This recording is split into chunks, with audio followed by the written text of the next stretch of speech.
过去这几天，如果你打开美股交易软件，可能会发现一个非常诡异的现象，有些股票在疯狂上涨，涨幅甚至超过 10%， 但你手里的持仓却在不停地往下掉。你可能会纳闷，明明市场上有人在赚钱，为什么亏的总是自己？今天我们就来聊聊这背后到底发生了什么，以及作为普通散户，我们应该如何应对这场突如其来的风暴。事情的起因要从中东说起。就在过去的8个小时里，伊朗对以色列的核设施发动了攻击，同时在伊拉克边境也爆发了激烈的军事冲突。更严重的是，美军的一架 F-15E 战斗机被击落。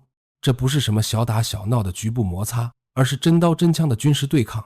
你可能会问，中东打仗跟我的美股账户有什么关系？关系大了，因为这场冲突的核心位置就在霍尔木兹海峡附近。霍尔木兹海峡是什么地方？这是全球 20% 的石油运输必经之路，每天有数百万桶原油通过这条狭窄的水道运往世界各地。一旦这条通道被封锁，或者哪怕只是运输受到一点影响，全球的油价都会像坐火箭一样往上窜，而油价一涨，连锁反应就来了。我们先说说那些正在赚钱的人。能源股在这几天简直是狂欢，那些手里持有石油公司股票的投资者，账户里的数字蹭蹭往上涨。为什么？因为油价涨了，石油公司的利润自然就高了。传统能源板块的 ETF， 比如 XLE， 这几天的表现非常抢眼，还有那些军工股，洛克希德马丁、雷神，这些公司的股票也在疯涨。原因很简单，战争一打响，武器装备的需求就暴增。特朗普前几天还提出要在2027年之前投入15000亿美元的国防预算，这对军工企业来说就是天大的利好消息。但问题是，大多数散户手里拿的根本不是这些股票，你可能持有的是科技股，是消费股，是航空股，甚至是一些看起来很稳健的零售股。而这些股票在油价飙升的背景下，正在遭受重创。我们来看一个真实的案例。假设你是一个普通的散户投资者，手里持有一些航空公司的股票，比如达美航空或者联合航空。你可能觉得航空业是一个稳定的行业，毕竟人们总是需要出行的。但你忽略了一个致命的问题，航空公司的成本结构中，燃油成本占了非常大的比例，油价每上涨 10%， 航空公司的利润就会被压缩一大截。过去几天，油价已经开始飙升，德国的柴油价格连续3天创下历史新高，美国的汽油价格也在快速上涨。这意味着什么？意味着航空公司的运营成本在急剧增加，而航空公司又不能随便涨价，因为涨价会导致乘客减少，最终还是会影响收入。所以航空股在这种情况下只能是一路下跌。如果你手里正好持有这些股票，那你的账户现在可能已经亏了不少。再说消费股，你可能觉得消费股应该比较安全，毕竟人们总是要买东西的。但你有没有想过，当油价上涨的时候，普通人的钱包会发生什么变化？汽油价格涨了，开车的成本就高了；取暖费涨了，生活成本就高了。当人们发现每个月光是在能源上的支出就多了几百美元的时候，他们自然会减少其他方面的消费。这就是为什么零售股也在下跌。沃尔玛这样的零售巨头虽然看起来很稳健，但在油价飙升的背景下，消费者的购买力被削弱了，零售商的销售额自然就会下降。更糟糕的是，零售商自己的运输成本也在增加，因为他们需要用卡车把货物从仓库运到门店，而卡车是烧油的，成本增加，销售下降，利润自然就被双重挤压。还有一个很多人没有注意到的问题，就是房地产市场。你可能会问，油价涨跟房地产有什么关系？关系大了。当油价上涨的时候，通胀预期就会上升。美联储为了控制通胀，就不会轻易降息，甚至可能会维持高利率更长时间。而高利率意味着什么？意味着抵押贷款的利率也会保持在高位。现在美国的抵押贷款利率已经在 7% 左右徘徊，这个利率水平对于想要买房的人来说是非常沉重的负担。假设你想买一套50万美元的房子，在 7% 的利率下，你每个月的还款额会比 3% 的利率下多出1000多美元，这对普通家庭来说是一笔不小的开支。所以很多人会选择推迟买房计划，房地产市场的需求就会下降，相关的股票自然也会受到影响。我们再来看看科技股。很多散户特别喜欢持有科技股，因为过去几年科技股的表现确实非常亮眼。但在当前这个环境下，科技股面临的压力也不小。为什么？因为科技股的估值通常比较高，它们的价值很大程度上依赖于未来的增长预期。而当利率保持高位的时候，未来的现金流折现到现在的价值就会降低，科技股的估值自然就会受到压制。更重要的是，如果中东冲突持续升级，全球经济增长的前景就会变得不确定，企业可能会削减 IT 支出，消费者可能会推迟购买新的电子产品，这些都会直接影响科技公司的业绩。所以你会看到，即使是那些基本面看起来很不错的科技股，在这种大环境下也很难独善其身。说到这里，你可能会问，那我们散户应该怎么办？是不是应该赶紧把手里的股票都卖掉？别急，我们先来分析一下当前的局势到底会持续多久，以及可能会如何演变。首先，中东冲突的走向是最大的不确定因素。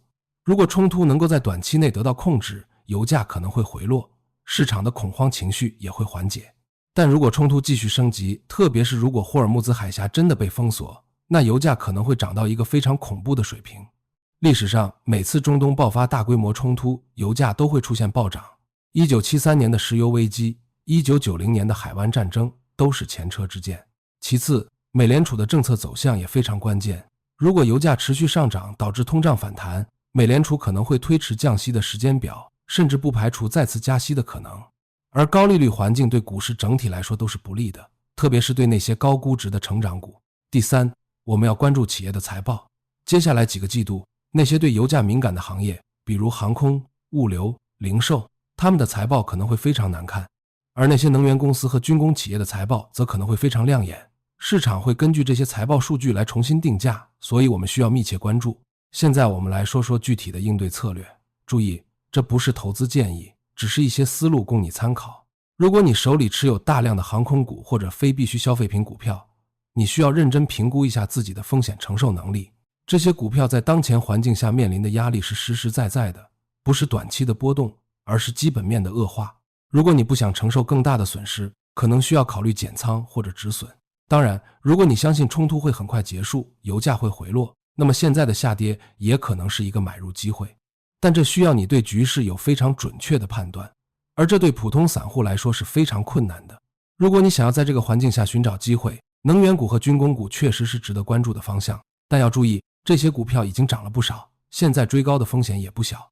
更稳妥的做法是等待回调的机会，或者通过定投的方式逐步建仓，而不是一次性重仓买入。还有一个很重要的点，就是要注意资产配置的平衡，不要把所有的鸡蛋放在一个篮子里。如果你的投资组合过于集中在某一个行业或者某一类股票上，那么当市场风向转变的时候，你的损失就会非常惨重。一个合理的投资组合应该包含不同行业、不同风格的股票，这样才能在市场波动中保持相对稳定。另外，现金也是一种资产配置，在市场不确定性很高的时候，持有一定比例的现金是非常明智的选择。现金不会给你带来收益，但它能让你在市场出现大幅下跌的时候有子弹去抄底，也能让你在面对突发事件的时候不至于被迫割肉。我们还要学会看财报，很多散户买股票就是看股价涨跌，根本不去研究公司的基本面，但在当前这种复杂的市场环境下，基本面分析变得尤为重要。